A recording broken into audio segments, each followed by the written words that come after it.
Hello everybody, I'm Jimmy Fantastic and welcome to my Khorne guide for Warhammer Bloodbowl 25 Season 3. Right, let's get straight into this. Thank you very much to the people on Fumble who've made these new rosters so we can look at the pages.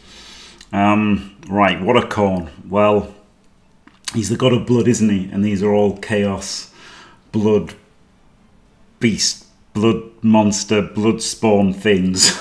Blood, skulls, kill, death. That's what they are. And you know, they're a fun team. They're not the best team, but they're fun. So let's have a look at all the players and stuff. Bloodbone Marauder there, 0 to 16. He's your lineman. Movement 6, Strength 3, Edge 3, PA 4, AV 8+, so they're very susceptible to getting killed, and Frenzy. So Frenzy's a double-edged sword, right? If you hit somebody, you can hit them again if you don't knock them over. Well, you can't. Not you can, you have to. Which means they get themselves into trouble because they're Strength 3 and, you know, they're a little bit bad. You know, Frenzy's got pros and cons. It's a double-edged sword.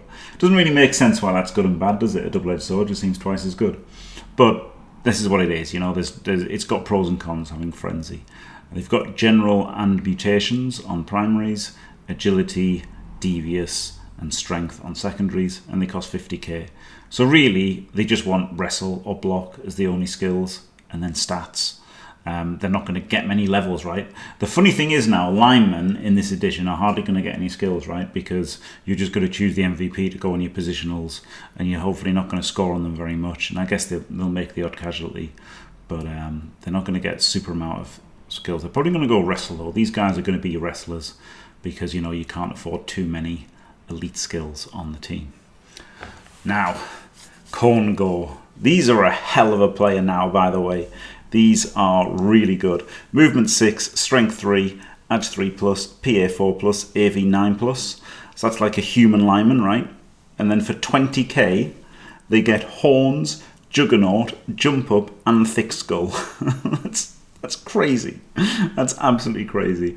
And they get general mutation and strength access, and agility, devious, and passing on secondary. So unfortunately, mutations have taken a hit in this edition. There's not really any really good mutations. And strength skills cost more, right? Guard costs more, Mighty Blow costs more, and then the general block costs more. So what are they going to take? Well, let's think about it. Horns let them blitz on strength 4. That's pretty well, +1. That's pretty good.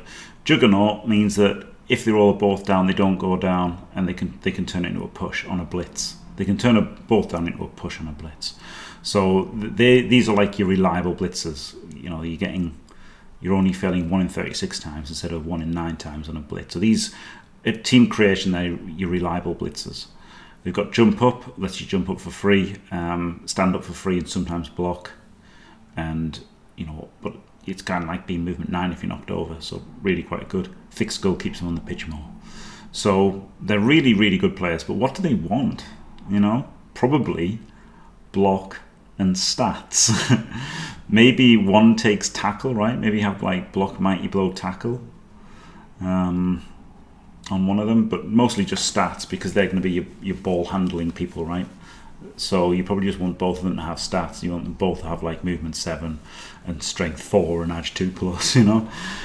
The bloodsuckers, not bloodsuckers, blood seekers.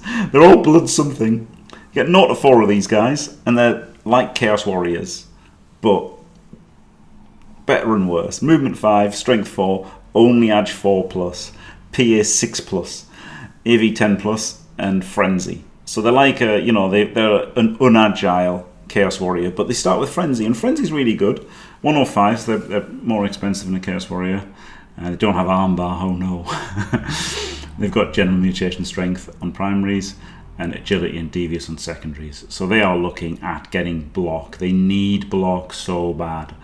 Because you know they want to make 1 million blocks with Frenzy. Like Frenzy with strength 4 is great, but you really want block with it. And interestingly, we're going to see less guard overall in this edition. So guard isn't that important for them as it used to be. but they probably still want, at least some guard. And, Mighty Blow's nice, isn't it? Kill things, and stats are always good as well. So yeah, that's what you're looking at for the Bloodseekers. Really good players, and 4 of them. And yeah, so this could be a guard spam team, right? Get 4 guards on them even. That would be completely fine. The problem is the facing end is like redraft, right? Skilling them up and redrafting is a bit tricky. But at least block on them all. And then you've got the Bloodspawn. And honestly, this is probably the reason to play the team. Legitimately, if you're not going to play this guy, why are you playing the team, really? Honestly, I don't think he's that good. But it just seems so boring to not have him. So there you go. He's movement 5, strength 5, edge 4+, PA 6+, AV 9+, so he's a bit frail. But he's got claws and mighty blow. So he's breaking AV if he rolls an 8, and then if he's rolled an 8, he gets +1 to the armor. You can't use the mighty blow to roll a 7 and then turn it into an 8. So it's significantly worse than it used to be, but it's still decent, right? Unchanneled Fury's annoying, but dealable with. You use your actions a fair bit. You need to be blitzing with him and blocking with him. Loner 4+ obviously sucks, and Frenzy is great. So this guy, strength 5, yeah, he's really good. Skills wise, honestly, all he just needs is block, right? You don't need any mutation. I guess you could take tentacles on him. Maybe you could take on. Do you know what you could take on the Bloodseekers? Everyone's talking about Monstrous Mouth on the Nurgle Bloaters, but maybe the Bloodseekers could take Monstrous Mouth, and then they could chomp instead of blocking, right? If they were going to get into trouble with a frenzy hit, they could just chomp instead. That's a possibility, I guess. Tentacles is okay as well, but yeah, you could take tentacles on the Bloodspawn, I guess, and then block. So yeah, very expensive though, 160k. They can have an apothecary, which is nice, isn't it? Because they're Khorne. They're tier 3 according to Games Workshop for match play. 60k rerolls, so they get a bit more value out of a team mascot. Chaos Clash is their league, flavoured of Khorne. Flavoured is of course a special rule, and they've got Brawling Brutes, so they get 3 SPPs for a cast, 2 for a touchdown. So they actually can, level up their Bloodseekers faster than before. So that's nice for them. That's a nice little buff from the old edition. And speaking of buffs, here we go. Thanks to Garion, Khorne Bloodseekers price is reduced. Brawling Brutes makes it easy for SPP. 6 MVP rule benefits this team. Yes, absolutely. You can go Bloodseekers, Khorne Gore, Bloodspawn. Khorne Gore get Jump Up and Thick Skull for free. Yeah, pretty crazy additions. Strength 4 players can secure the ball. That's nice, isn't it? You're not going to want to do that usually, but it's an option. You'd only have 2 Khorne Gore. So before you could have more Khorne Gores and no Bloodspawn. Now I think you probably want the Bloodspawn. No primary DP isn't that bad. And elite skills, that's the thing. The teams that start with elite skills are much more advantaged now in league play, especially when you consider redrafting and stuff. That this fantasy of making 2,000 TV teams is not going to happen for most people. There are the odd league on Fumble or whatever, and probably on Blood Bowl 3 we'll have some custom things that let you do this, but mostly you're going to stay pretty low at TV this edition. So this is the recommended build: 4 linemen, 2 Khorne Gores, 4 Bloodseekers, Bloodspawn, and 1 reroll. This does get you 2 dedicated fans, and it probably won't get you a team mascot, but it might, right? You're 980 with 10k in the bank. If you're playing somebody who spent all of their money, or 995, you could get a team mascot game 1. But you've got to play really safe, right? You've got to play really safe with this build. And you should be able to get an apothecary pretty quickly, and then a second reroll, then you're finished, right? You can induce you want to induce the team mascot if possible. I probably should have a different build here without the Bloodspawn, because honestly it isn't very good. And on Fumble there is a reason to run this without it, not for fun. The reason is Black Box Trophy, where you could you play 15 games and there's a cost for a squad. So you could want this on the squad and you'd not really have the love for Khorne. But if you want to play this team in real life with models, you want this massive guy, right? That's the whole draw of the team. If you're not having him, you save 110k, which would get you the extra reroll.